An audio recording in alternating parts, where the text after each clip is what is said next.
Let's go.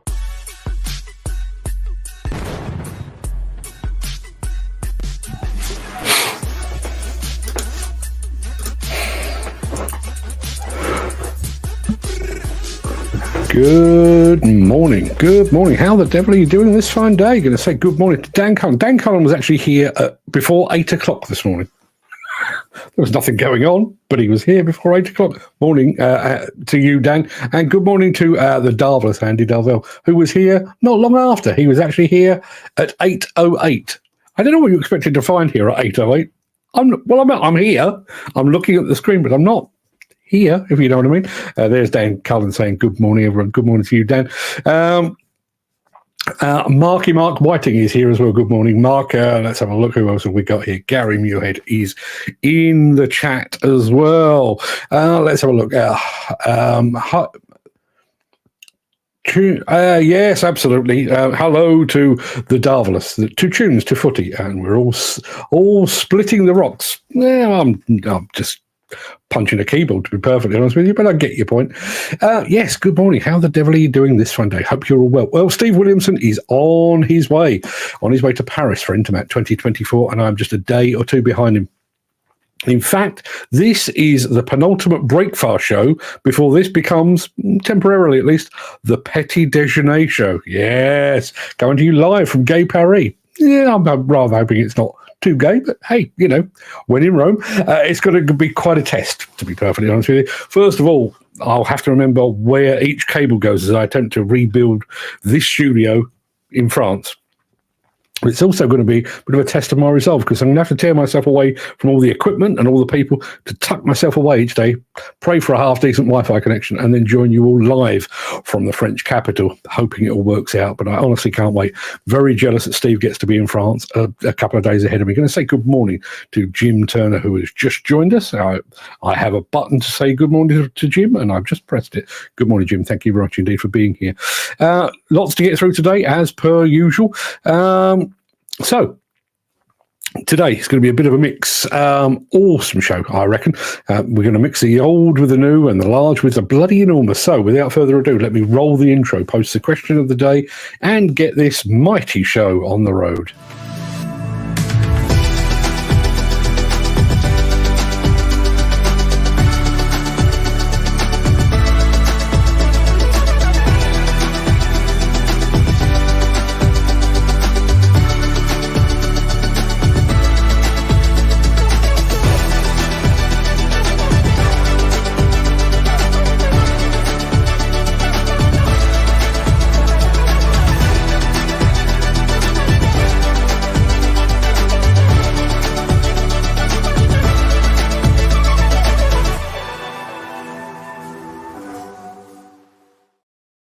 It is Thursday, the 18th of April. Welcome to the Breakfast Show. I am your host, Mark Anthony, the walrus of demolition. In today's show, Italmek unveils a demolition attachment of sheer brilliance. There's a clue in the title there. Is this Caterpillar's greatest engineering marvel? We'll be hearing from a very satisfied Hyundai customer, and we're finding out what Kobelco has in store for Intermat 2024. Plus, in response to a specific audience request, we're going to take a trip down memory lane to look at a very specific machine. But before we get to all of that, we do have today's mystery machine to worry about. So let's get over to this.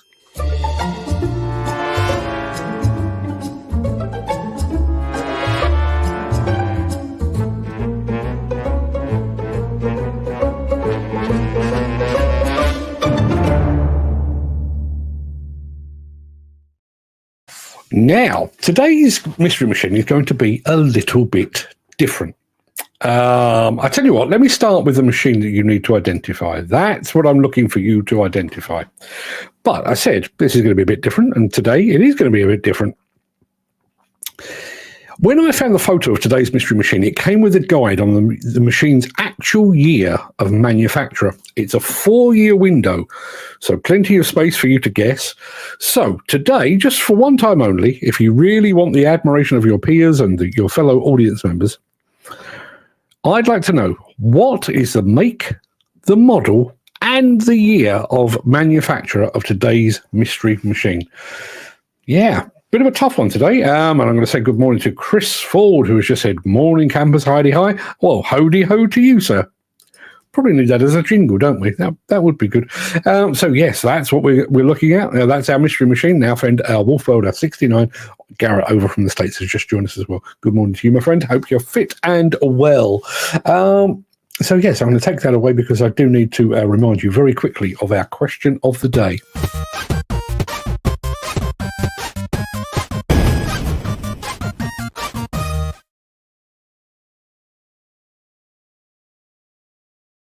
Yeah, our question of the day is this, and try to keep it clean, people. I realise there'll be a temptation. What is the one tool you could just not manage without? Is it a pocket knife for when you need to pry a stone from a horse's hoof or see off some Somali pirates? Is it a screwdriver for those on-the-go repairs? Is it the shovel you use to dig out your tracks? For me, and I hate to admit this, probably my phone.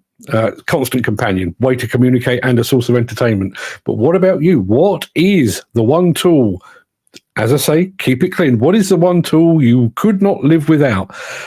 Let us know in the chat. We'll come back to that after the show.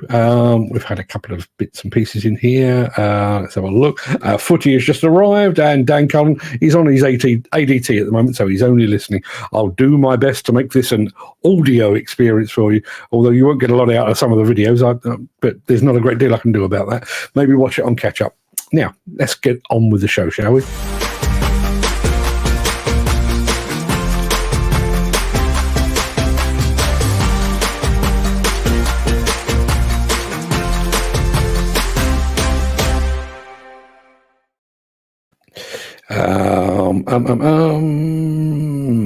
Okay, so we've already had, this is the kind of thing I was looking for. So Wolf Welder, question of the day, what is the one tool you could not live without? And he said pliers with built-in wire cutters. Yeah, if that's your business, that's the tool for you. Please keep us posted on exactly what you would like to consider your favourite tool. You'll know by now that I love all things Italian. The food, the clothes, the language, the architecture, the style, and the people as well. I also love Italian demolition attachments, which is why I have such a soft spot for VTN, Trevi Beni, Mantovani Beni, and a whole host of others. And one of those others is Italmek, and they've got a brand new demolition attachment to show off. And this is what it looks like.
Yeah, my mate Marco at Italmek has done it again. May not be the biggest of the Italian attachments manufacturers, but they're certainly among the best. Now, we do need to get back to our mystery machine. I don't think we've actually had, I'm going to have, while I put that on the screen, I'm going to have a very quick look. I don't think we've actually had a single. No, we have. We have had we've had a guess which comes from Dan Cullen, and he says it's a 1955 JCB. It is not.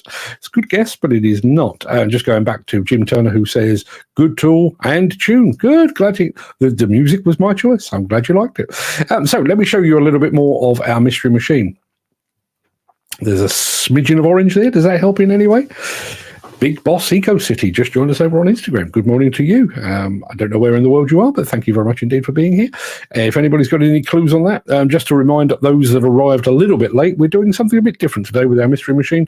Not only are we looking for the make and the model, we're also trying to ascertain the year of manufacture. I've got a 4-year window.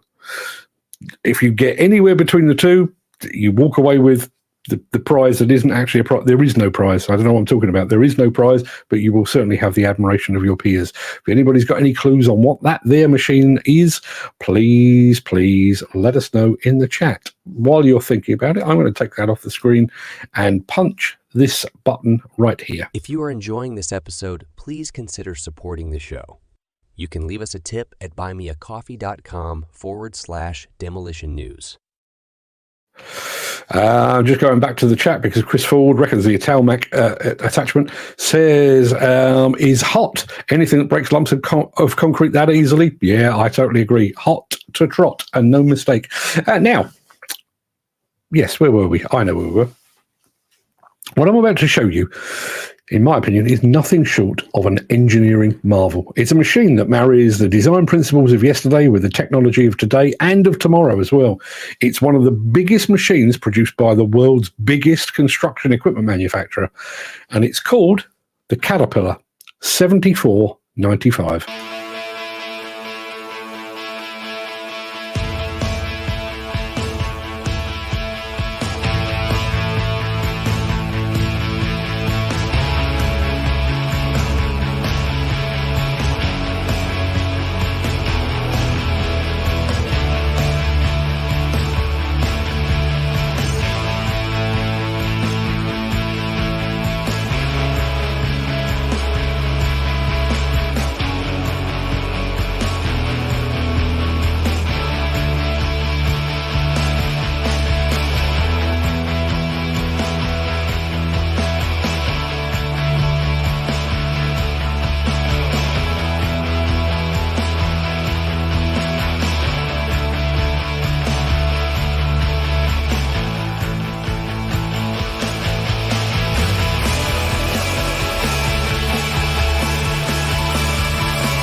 Couple of comments to address very quickly. Fred Garrett says, you're telling me that giant excavator is electric. I am telling you that. Mainly because Caterpillar told me that, but yes, that is an electric machine. It most certainly is. We've had another guess. I'll show you what the mystery machine currently looks like. Chris Ford is going for an O&K RH6 Series E, built between 1976 and 1980. It is not an O&K of any description, and you're at least a decade too early. The machine is a little bit later than that. Jim Turner says, I'd love a go on a rope navvy. Wouldn't we all? We've got a bit more of that kind of thing coming up, so you might want to stick around. So let me show you a little bit more of our mystery machine. That's of no help whatsoever, is it? Aside from the fact that you now know the mystery machine is on tracks. It's about all I can tell you at the moment. I'm going to take that away temporarily because we need a bit of this.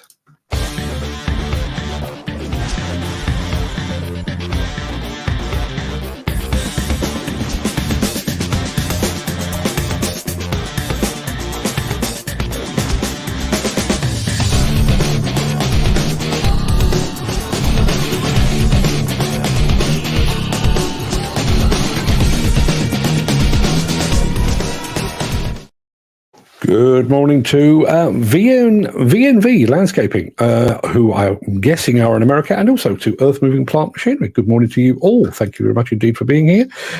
Jim Turner is going for a Priestman for our mystery machine. It is not. Excuse me. I knew that was coming, but there was nothing I could do about it. It is not a Priestman. Incidentally, by the way, we did have a comment earlier. I know we're talking about tools and stuff. I'm going to take that away for a second. I'm going to talking about tools. You might recall that I told you yesterday that our friend Footy has bought himself a trampoline ladder to help him in and out of his machine. Well, it's been in use for about 24 hours, and he's come back and he says, by the way, my new ladder is excellent. Manufacturers, excavator manufacturers of the world, pay attention. To fix your accessibility problems, it might just be as simple as putting a trampoline ladder in the cab. Let's have a look. Chris Ford is going for mystery machine. He is saying Samsung SE210 LC-3. Oh, that close. That close. Chris, that is very, very well spotted. Tell you what, now we know exactly what it is we're dealing with. Let me give you a little bit more. He's got the make, he hasn't got the model, and he hasn't got the year. So get those guesses flooding in. What is that machine? Make, model, and year of manufacturer, if you would be so kind. It's time to check in with those fine folks at Hyundai, because we haven't done that for a little while. More specifically, I think it's time to check in with another of their very satisfied customers north of the border. One of the things that the operators did say was how comfortable they were, safety features they've got, how when they're greasing, how easy it was to get to things. A lot of the other machines are not as big. This seems to be the same cab size as a 14-tonner, which also makes it comfortable for them. If you've got a happy worker, you've got a better job, you know. Hi, my name is Bert Hope. I work for Italmek Limited, been with them for 17 years, and I'm here today with a Hyundai 8.5 tonner that we've just recently took receipt of. We got a number of machines for a number of different companies, and we put them out on site. So we had 5 drivers, they all had a shot. I got them to score them all out of 5, and we basically got the median. My next job was to bring that median into a price that we could afford and we were willing to pay. Hyundai and HRM worked hard with us to make that happen. So we went from having 3 purchases to 6 purchases. This is one of the 3 8.5 tonners that we just bought. It was the machine operators, as I say, ultimately who decided. They decided on the workability, removability, how good or bad the response was for the machine. But basically the strength of the machine, pound for pound, what were you getting out of it? They came to me, as I say, some picked at number 1, some were at number 2, and it was never ever below. So it's a big indictment as these guys who use it day in, day out. Operator comforts are there, digs well, it's nice strong digging, it's quite easy to control. I say the braking boom in this machine is very handy. You're digging deep, you excavate quite deep and bring out and still be able to swing in a very tight space because of this, breaking the boom, which is very handy. The visibility is quite good. It's got a camera in the back. You can see anybody coming around the machine. Build quality seems quite good in it. It's sturdy, not like some cheap machines you get that might be falling to bits. I've drove quite a lot of machines over the years. We drive machines for over 30 years, so I drove everything from 1 tonne to 45 tonnes. So I'm glad my employer feels it. Hyundai's a nice machine to drive. I highly recommend it. One of the points that drew us to one of these is parts. There's a shortage in everything at the minute. That was my fear, that if you go with any kind of foreign machine, that you would struggle to get replacement. Lee promised me that that's not the case, that parts are easy to come by, and I've not needed any yet, so time will tell on that fact. But speaking to others who own them as well, they've been telling me they've never had any issues in getting Hyundai parts, which is not the same for other companies. The guys are happy, we're happy. The after service was a big feature for me, and we're getting that in spades. So we will, over the next 18 months to 2 years, be purchasing more machines, and it looks like I will still stay in the Hyundai fleet. Well, they're exactly as it says in the tin. It's came in, the build quality is there, the strength of the machine, the workability, the guys are liking it. It's working well for us, and as I say, I think this will be the first 3 or quite a few over the next couple of years. Building a comfortable tomorrow.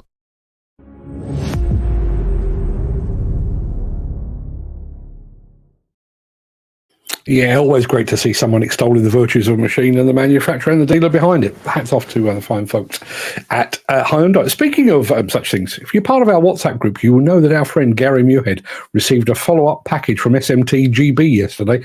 He's already had things like baseball caps and mugs and what have you when he first took delivery of the new machine, but he's since had a follow-up. He's got a brand new seat cover on his machine, and he's got a brand new jacket as well. So I have to say, hats off to SMT GB. Bearing in mind, manufacturers are watching their pennies at the moment, but they are certainly taking very good care of Gary. So hats off to Volvo GB, our mystery machine. We're getting closer, but we're still not quite there. The last guess that we had was from Chris Ford, who said a Samsung SE210 LC3 built from 1986 to 1990. It was not. I said it wasn't, and he said, okay, -2, it's not one of those either. And he's then gone back with a guess of a Samsung SE420 LC2 built between 84 and 88. You've gone too far. You've gone too far up the Samsung range for the model, and you've not gone far enough in terms of time for the year of manufacture, but you're gradually whittling it down. Let me show you just a bit more, not that it's likely to help. There you are. There's a bit of boom for you. I don't know if you can identify it from the very tippity top of the boom, but that's what you've got to work with. Let me take that away because we do need to press this. Since the finance bill came into effect in April, the construction industry has seen a surge of fuel thefts. The rising cost of living has placed an additional risk of theft by employees and contractors, as well as opportunistic thieves.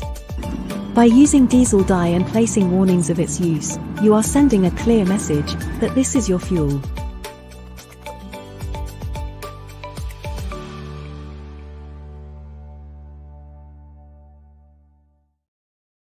Under normal circumstances, this is not a request show.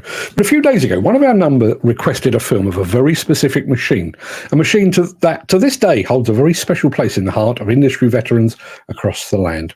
That machine is the iconic 22RB from Ruston Bucyrus. Well, I did some digging and I did some editing, and I can now show you precisely why some folks have such fond memories of this iconic machine.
Yeah, that one was actually requested by both Mick Norton and Mick Wright, neither of whom have bothered to show up today.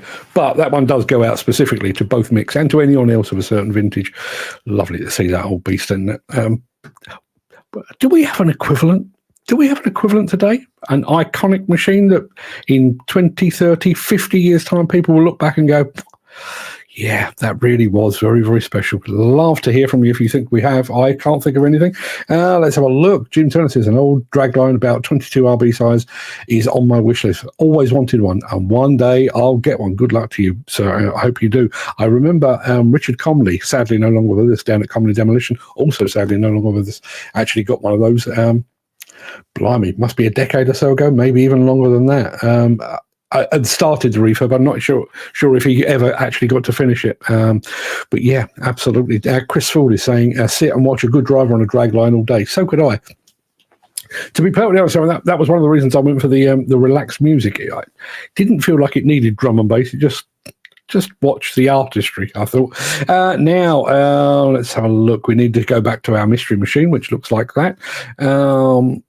Chris Ford has gone for that, and he also tried again. He's gone for the Samsung SE280 LC-2 from 85 to 89. It is not. You're about a size, maybe 2 sizes too small, and you're still just a little bit early, but you're getting closer and closer. Here's a smidgen more.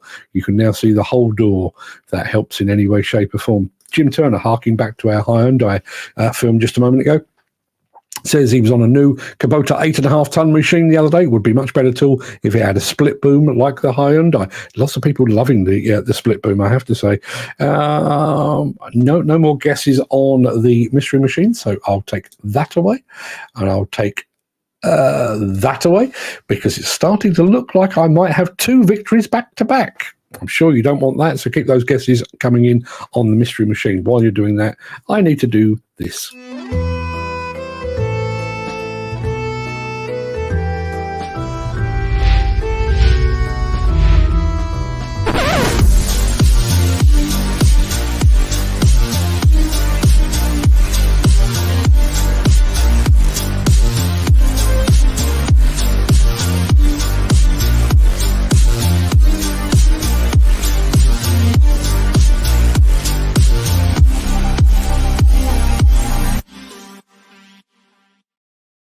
Going to do this bit first. Jim Turner says, spot on, Mark. The Dragline is a very steady, poetic machine. Poetic machine, isn't that lovely? With the right jockey on it, the music fitted it well. Thank you very much indeed, Jim. We do aim to please. Now, at the Intermat show back in 2018, the last time it was actually on, Kobelco was one of the standout stars. And I can tell you that because I know. Because I was there. I'm not a young upstart. I'm not a fly-by-night. I'm not a Johnny-come-lately. I was actually at Intermat in 2018. And I'm expecting more big things from the company for Kobelco this time around. We do need to drag this off my hard drive because it's a Fred file, so it's enormous. Bear with me 1 second because it's coming to you right about now.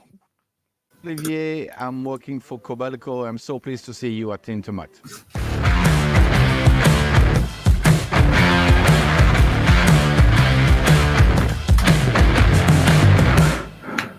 Yeah, very excited because we have quite a few new products to show. So we are very excited to attend that Intermat. Yeah, machine called the SK520. So it's a new direct replacement of the SK500. We get more engine power, more hydraulic power. We have changed the total layout of the upper deck. Great products. We're very happy. So the very first machine is on the way from Japan. So we will have a reveal in Paris. We are actively working when it comes to carbon neutral machines. So we have several prototypes running in Japan. We will have soon also prototype running in Europe. So more to come, I would say, but we have several prototypes with different kind of technologies when it comes to carbon neutral. So I was talking about new products. So we have the 520, but we are also revealing, that we are specialized in short radius. So we are bringing the largest. We have made an update on the SK380. We also, for the crane division, bringing a new telescopic crane. So quite a large variety of different kind of products. So this is very product-oriented show. So very happy to be there.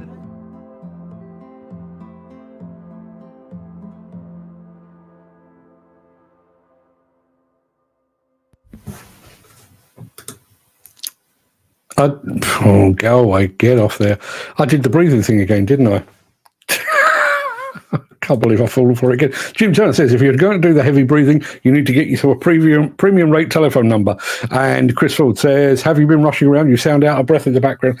Do you want to know the problem? Here is the problem. Okay, so the recommended use of this microphone is that distance. Okay, that is the recommended distance, which is about, I don't know, 4 or 5 inches. The problem is when I'm playing a video off the hard drive, it doesn't cut out, and then I sit there like this. So even a little bit of breathing sounds like I'm having an asthma attack. I do apologise. I do apologise to the audience, and I also apologise to our friend from Kobelco for breathing all over him. I didn't intend to do that at all. Hopefully we will find a fix for that. Well, fire the guy by the microphone, I think would be the easy answer. Going back to Kobelco, I'm looking forward to seeing those fine turquoise machines in action again in just a few days' time. Right. Well, I'm going to declare the mystery machine over and done with. We don't really have a winner, but we kind of do. Chris Ford with the last question. In fact, I think Chris was basically competing with himself this morning. He went for the Samsung 480 LC-3, built between 1994 and 1995. It is not. I can tell you it was the Samsung SE350 LC, and it was built somewhere between 1992 and 1996. So, I mean, you've got the year of manufacture pretty much spot on. Got the wrong model, but you're very, very close. So I tell you what, Chris, I think on this occasion, you and I can split the glory. So this is for both of us, I would say.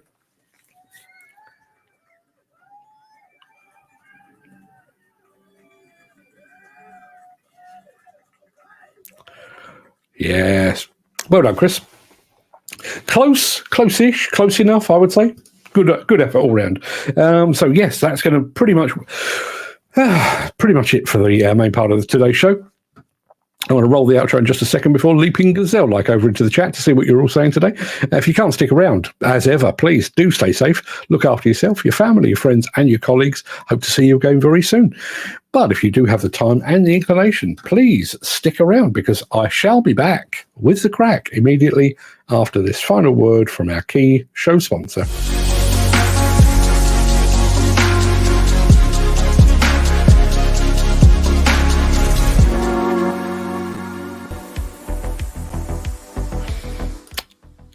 Yes, apologies once again for the breathing.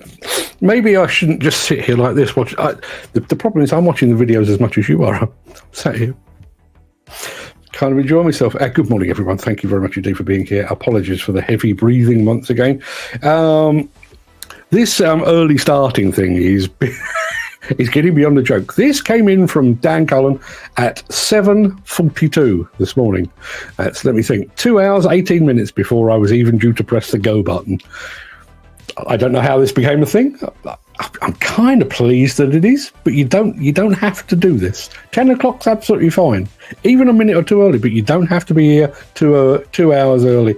And Andy Dalvell, every bit as guilty. 8:08, he was here saying morning, morning, morning.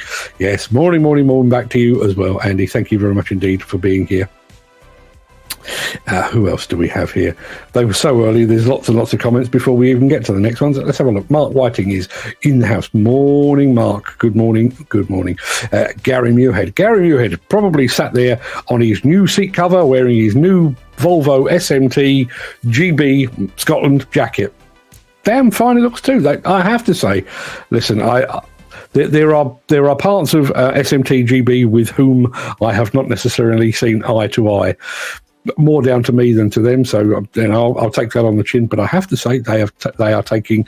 If this is an example of how they take care of their customers, well, hats off to them, because they're doing a fine job. Jim Turner's here as well. Morning, Jim. He will be enjoying the music a little bit later. Now, our question of the day was this. What tool could you not live without? So I'm going to tell you a couple of stories before we get into this. First and foremost was I went to France, funnily enough. I went to France to interview a Caterpillar customer, and he had a big fleet of excavators and wheel loaders. He had some dump trucks. He had some backhoe loaders. And I said to him, what is your favourite tool? And he said it was the little handheld shovel that he used to dig out the tracks. And I tried to sway him to say one of the Caterpillar machines because they were paying me to be there, and he would not be budged. He said it was definitely his track diggy outy shovel. On another occasion, again with Caterpillar, and I did this one at a distance, I interviewed a guy who was based, I think he was based in Spitsbergen, so right up Arctic Circle, when he was a wheel loader operator. And I was talking about, basically a day in his life. And I said to him, what is it that what do you take to work with you? And he said, I have a flask of coffee, I have a bottle of vodka, and I have a Magnum 44. Which, to a Brit seemed quite odd, so I had to ask. I said, I get the coffee, I fully understand that. He said, well, the vodka is to help the coffee, keep the cold out. And he said, the Magnum 44 is there for polar bears. Again, being a Brit, I was taken aback, and I said, surely you wouldn't shoot a noble beast like a polar bear. And he said, oh, Christ, no, I wouldn't shoot one directly. That would just piss it off. The most powerful handgun in the world, according to Dirty Harry, and it would just piss off a polar bear. Yeah, so question of the day, what tool could you not live without? And it makes me a real sad person, but mine is that my life lives on there. All of my contacts, my calendar, the YouTube videos that I watch, everything that I need resides on that. Even articles that I'm working on in the background all resides on that. What a sad individual that makes me. There will be no surprise in the audience at Gary Muirhead's answer to the question of what tool could you not live without? He's gone for easy. My beloved steel wrist tilt rotator. Have to say, not surprised. Somebody called Powered by Cat has just joined us over on Instagram. Good morning to you. Thank you very much indeed for being here. And I may have to dig out a Hi-de-Hi jingle to have on among our many sound effects now. Let's have a look. First guess on our mystery machine, which was ultimately that. Dan Cullen was going for a 1955 JCB. Wrong manufacturer, wrong model, and about 40 years too early. There's our friend Wolf Welder. Dan Cullen, only listening. Going back to Wolf Welder. Now, I think the clue's in the title. What is the tool you can't live without? Pliers with built-in wire cutters. Yeah, and I have to say, if it wasn't my iPhone, my second tool that I can't live without would probably be. Let me get the mystery machine off the screen so that you can actually see it. There you are. I don't know if you can see. That is a JCB Leatherman with all of the things. Yeah, I'm not going to do a complete demonstration on it, but couldn't live without that. Particularly that bit. The pocket knife comes in very, very handy. And speaking of which, Jim Turner also goes for a penknife. Yeah, I inherited that one from my dad. Pocket knife there. Probably a bit more practical than the Leatherman, but I don't take it anywhere because it has sentimental value and I don't want to lose it. Kind of defeats the object of being a tool, doesn't it? Now, going back to our friend Footy, who is now rocking a trampoline ladder for his excavator. He sent me some photographs yesterday. If you're on our WhatsApp group, I'm sure you may have seen those. It's 3 or 4 steps, hooks at the top that hooks onto the top of the tracks, and he just he strolls up that and then into his cab and then grabs hold of it and sticks it behind him. It's very, very narrow. Not narrow in terms of width of steps, but in the other way around. Depth, I think. So it tucks behind his seat, so when he needs to get back out again, he just reaches behind himself, deploys it, walks down the steps. Very, very simple solutions. I think some solutions are best if they are simple. Very simple solution. Makes me wonder why He's had to go out and spend whatever it was, 17 quid on it. We'll come back to that in just a moment. Chris Ford says, in answer to our question of the day, he says, a big hammer. If in doubt, give it a clout. Ah, yes. Old school machine maintenance. Closely followed by an adjustable spanner. Yeah, absolutely. Those were the sort of answers I was expecting. Let's have a look. More guesses on the mystery machine. There is Jim Turner saying he'd love to have a go on a rope navvy. Yes, wouldn't we all? That would be a good day out, wouldn't it? Wouldn't that be a fantastic day out? More guesses on our mystery machine. Ken Hatcher says the tool that he couldn't be without is his multimeter. Do you go around checking the electrics wherever you go, Ken? Is this to make sure the electrics cook your pizza to a perfect 297 degrees? Before anybody answers, I don't know if that is the perfect temperature for a pizza, but multimeter. Why? I mean, it's a perfectly acceptable answer, but why? Do you need to check electrics a lot? Just asking for a friend. Jim Turner says an old dragline about RB22 RB size is on my wish list. Always wanted one. On one day I'll get one. Well, when you do, Jim, point a camera at it, or better still, invite me up and your wife can bake a cake and we'll have a good look at it together. How about that?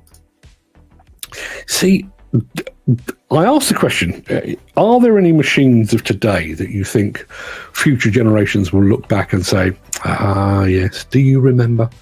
Get teary-eyed about a machine of the modern era.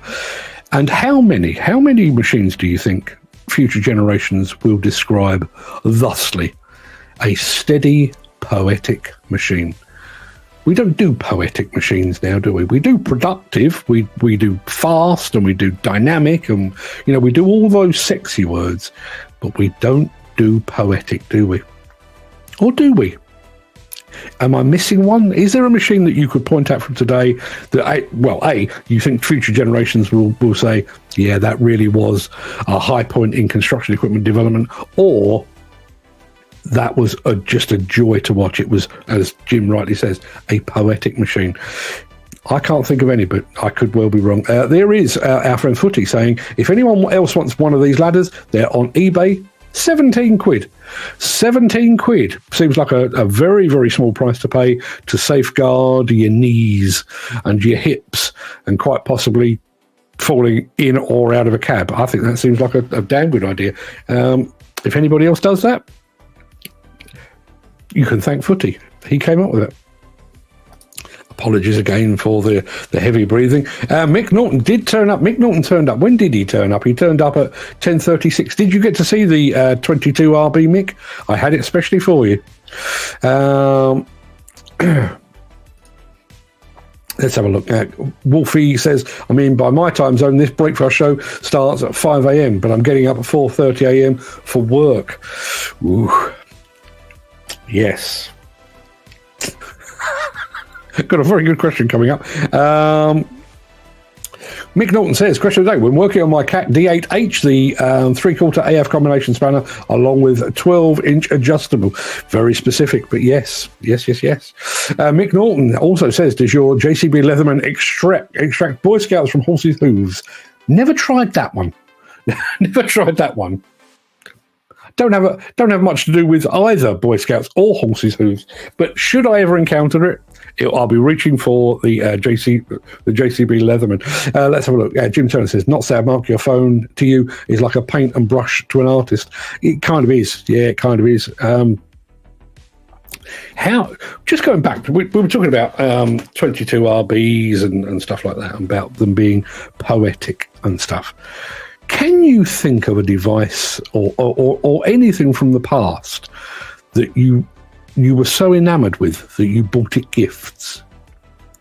I guess things like, putting fluffy dice in your car and stuff like that, I guess that kind of counts. But you buy one of these and, I don't, but, lots of people then rush out to buy cases and screen protectors. You've bought a device which ultimately is just a tool. That is not a fashion accessory as far as I'm concerned. It is a living, working tool. But people have a living, working tool and then they buy gifts for it. That's weird, isn't it? Although I guess, once again, going back to Gary and his new seat cover in his Volvo machine, I know he didn't buy it. It was given to him very kindly by SMTGB in Scotland. But that's the kind of same thing. Yeah, he is a brand new machine, and you have add-ons that you give to it. Weird. When I retired age 22, a major factor in my decision was the increasing difficulty accessing and egressing 360 excavators. Yeah, I mean, I think we've tended to talk about this in extremes in the past. Obviously, we've seen Case have a wheelchair lift available for one of for their backhoe loaders. I know Volvo, I think probably at the first ever Plant Works, showed off a cab that could lower to the ground so you could get in. I know Marco Lorini has developed precisely the same thing. So, but those are for people with virtually no climbing capability. I can't think of the word, but no climbing capability. So they might be in a wheelchair, they might be very severely disabled. The halfway point of that is getting up and down on steps that are often caked in mud, as we've discussed in the past, where it's not impossible, but it's unnecessarily difficult. And there you go. For all of the things that we talk about, all the fancy schmancy machines, our Bluetooth connectivity, our GPS and our sat-nav, and our man Footy has been out and fixed his excavator access problems with 17 quid on eBay for a trampoline ladder. I think it says a lot about his ingenuity, but it also says a lot about how easy some of these things are to fix. I think it's easy to look at problems like that and say, what we need is a complete redesign of the undercarriage, or perhaps we need a hydraulically actuated ladder that folds down and extends, but is tucked away while you're working. Or alternatively, go to your local trampoline shop, assuming there are such things, pick yourself up a ladder. Nice and easy. Well done, Footy. Let's have a look. The 22RB was poetry in motion. If Jim procures a 22RB, I'll give you my handbook. Well, what more prompting could you possibly need? What we got? I bought screen protectors and tough cases for my phones and still broken them. Yeah, which is precisely why I haven't bothered on this one. It's insured. If it dies, it dies. That's the way I'm looking at it. Now, that's sexy and a great tune. What is that tune playing in the background? If it's that, I hope you like it. Mick Dalton says, a Hessian water chargal made by HMP always hung off the radiator grill of my Cat D8H dozer to quench my thirst as required. A Hessian water chargal?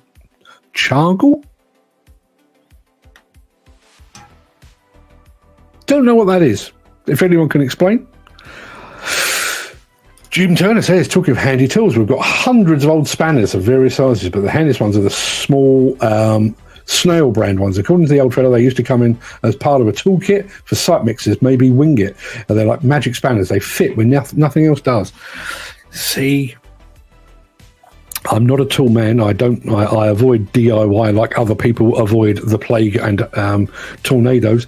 But I have to say, kept some of my dad's tools, mainly the old rusty ones, actually. Was thinking one day maybe I'll sit in a shed sometime with a wire brush and get them back sort of looking vaguely metallic. Dan Cullen, even though he's come late, we've already given the answer on the mystery machine. He got it wrong. He got the right time. It was around about 95, but it was actually the Samsung 350. Chris Ford says, I have an easy answer for me getting in and out of the machine. Lose some weight. It'll never happen. Yeah, but again, see, here's a thing. And I think if you're exposed to marketing speak to the degree that I am, this is where it kind of jars. So when you go to the launch of any type of machine, but I'll take an excavator as an example, they will tell you about how roomy the cab is, how the operator has, it's plenty of room for even the biggest operator. There's plenty of elbow room, plenty of places for storage in front and behind and down the side. Everything is easily accessible. You've got wide open view so you can see exactly what you're doing. all of which are wide opening doors, just in case you do have a rear end like mine. All of that is in place. What they don't mention is the fact that you've got to get your arse from ground level to 4 or 5 foot up, maybe. And they provide you with a step, but the step is recessed in the middle of the undercarriage, so above the bottom track and below the top track. So it's recessed in there. If it's been through mud, it's going to be caked in mud as well. And when you're getting out of a machine, you basically dangle a leg, and this is what you do with your foot to try and find the step. There it is, and then you can put your weight on it. Whereas, there's your man. Just go get yourself a ladder. Footy says, you want to do your spanners, stick them in Coca-Cola. That takes the rust off. Does it? I've always thought that was an old wives' tale. And I've also seen that applied to, you can clean your toilet with Coca-Cola. I always thought that was an old wives' tale as well. Personally, I'd rather drink the Coca-Cola, but remember. Let's have a look. If I get a dragline Mick Norton, I'll invite you over to show me the ropes, so to speak. Now the old fellow has gone to muck shift in the sky. Yeah, wouldn't that be a fantastic tribute to your dad? Really would. Who remembers the big spanner with King Dick writing on the side of it? Well, I don't. Anybody ever held the King Dick spanner? I'd like one. In actual fact, I'd like that on a t-shirt. Please don't anyone send me a t-shirt with that on it, because I could only wear it in here. But I love the idea of that. Dan Cullen is still guessing the mystery machine. I'm still bizarrely getting it wrong, but fair play to you, Dan. Now, the reason I couldn't understand what a chargo was is because Mick is communicating with us all in Urdu. Mick, for future reference, most of us barely speak English. But he says, chargo is Urdu for water container, Hessian bag containing water, godsend in tropical, dusty climes. Do you still have a chargo? Do you still have one? I'm going to go and look it up. I don't know if I need one, but I'd love to know. Did you bring it back? Did you bring it back with you? Apparently, Jim Turner, seems only right and proper, has got loads of King Dick spanners. Wow. Chris Ford says, haha, yes, I've held a King Dick spanner, but don't tell anyone. I just knew when I came up with the idea of your favourite tool, I knew this is where we would end up. You are nothing. You were nothing if not predictable. Dan Cullen saying, you're not getting my guesses? Well, we are, but rather late. Jim Turner says, one of my treasured tools, my 3/4 drive Caterpillar socket set. Yeah, still in the box? Like to think so. I was watching actually something with James May from Top Gear and the Grand Tour the other day. He was talking about the fact that when he kitted out his garage, he drew around all of his spanners that were hung on the wall, so that if one went missing, he could tell immediately that it was missing, or if somebody had put them out of order. Can't ever see me being anywhere near as much of an anorak as that, but I can understand it. I'll send a photo of a chargo. Please do. I'd love to see what a chargo. See, when I'm thinking of a Hessian bag here, thinking that's not going to help hold water, because Hessian surely is a bit leaky, isn't it? Was it lined? Was there a bladder of some description inside? Don't know. Chargos. Wow. Listen, I'd like to think that this show is an education for you, but it is constantly an education for me. Never even heard that word before, and I don't even know if I'm pronouncing it right. It might even be a chargle. I don't know. If anyone can clarify that, please let me know. Now, tomorrow, obviously, is our last British-based show before I go and live in France for a week. I've been thinking about the best way to do this. Now, I do need to go and do a test. So, just to fill you in on my travel arrangements, there will not be a show on Monday because I've got to get the train to France. I am allowed into the showground on Tuesday. So my plan basically is to get to the show as early as possible. Possibly get some film. The show won't even be open. I'll be there a day before the show even opens. But to get some footage, maybe a quick spin around, and then go to the media room where I'm supposed to be broadcasting from, fire everything up, keeping my fingers crossed, and try to bring you a show that might be short. It might be short, and it might just be a little bit of this, that, and the other. Maybe I'll take some actual video footage with me as well, just to fill the gap, as it were. So I'm hoping to go live on Tuesday, but if everything works, I will be properly live on Wednesday, Thursday, and Friday as well. So keep an eye out for that. Let's have a look. Jim Turner says, not boxed. This is talking about his Caterpillar spanners. I bought them loose second-hand off a market for next to nothing. Well chuffed that day. Don't you love it when you get a deal like that? I don't buy spanners, but I did go into I went into a charity shop in Chiswick. My son Fred went to stage school in Chiswick in West London, very posh part of London, and there was a black jacket, like a blazer sort of arrangement, hanging up in an Oxfam shop, and I tried it on, and it was one of those. It's got ridiculously crazy lining in it, and but I put it on, and it was a perfect. It literally felt like it had been tailor-made. Sleeves were bang on, nipped in at the waist, absolutely on the money. And it was a Paul Smith jacket, and I bought it for 10 quid. And I looked it up, and it should have been about 380 quid at the time. Probably a bit more than that now. Still in my wardrobe, still gets an occasional outing as well. 10 quid for a Paul Smith jacket. Not my favourite tool, but I've got a very large set of pipe grips with scaffolding pole. Undoes most things before the hot spanner. Yes, the hot spanner. The notorious hot spanner. Image sent to your LinkedIn. Me sipping out of one in Rhodes. Is that Rhodesis in 1979? He has sent me a picture as well. I can see it now.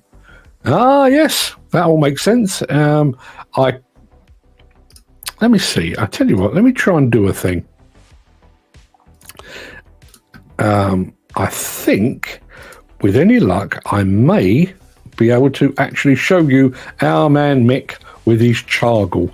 Bear with me 1 second. Can I throw that up on the screen? I think I probably can.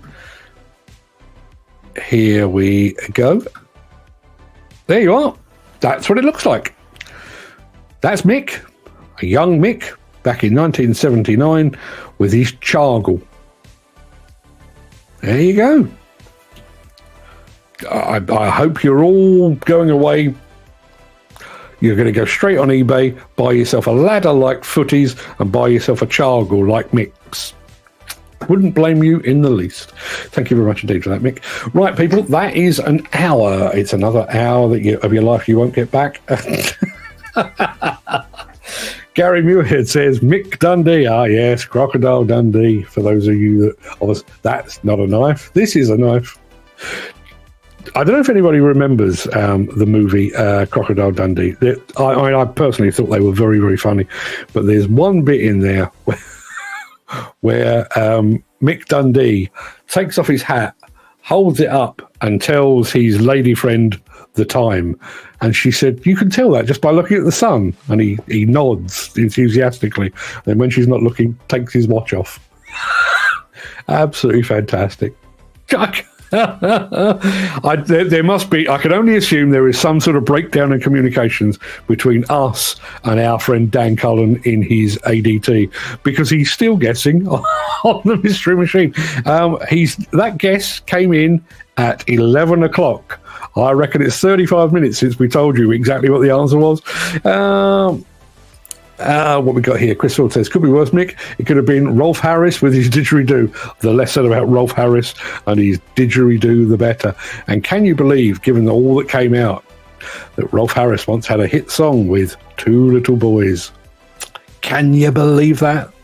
It's almost like he was letting us in on the trick, wasn't it?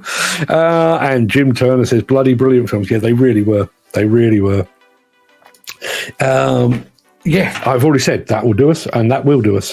That's an hour and nearly an hour and 2 minutes. I'll be back tomorrow for the last of our UK-based shows. So be here or be square. I think we've got one more thing to bring you pre-Intermat, and I can't remember who it is. It may be Sani, possibly. Can't remember. Come and have a look tomorrow. We've got one more preview to do, and then, as I say, no show on Monday, but I'll be back on Tuesday, live and direct. I hope, direct from Gay Paris. So until then, everybody, have a fantastic day. Thank you for the education on the chargle. Congratulations, Footy, on your ladder. Well done to Chris Ford for getting the year, if not the make and model of the machine. I'll be back tomorrow. Till then, everybody, fantastic day, one and all. All the best.